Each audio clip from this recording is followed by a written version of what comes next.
We don't want to crack you out. However, West Virginian researchers might have found a daily existent structure in excess of 800 million years of age.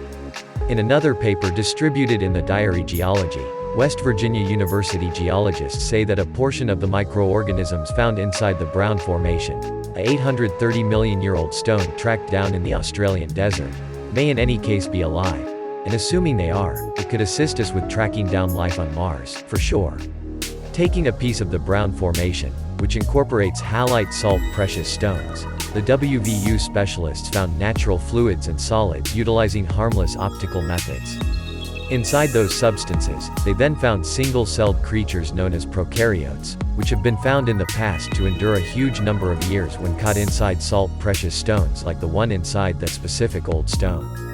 The specialists noted in their paper that albeit conceivable endurance of microorganisms throughout geologic timescales isn't completely grasped, the brown prokaryotes, whenever found to be alive, could have gigantic ramifications for the quest for life on Mars, where rock compounds like the Brown Formation are bountiful.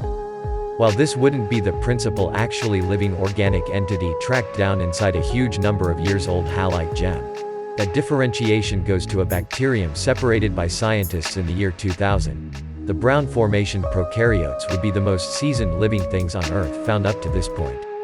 There's clearly extra examination that should be finished before we sort out whether or not the microorganisms caught in that old precious stone are to be sure still alive. However, in the event that and when we find they are, it will most likely be a gigantic mother-loving arrangement.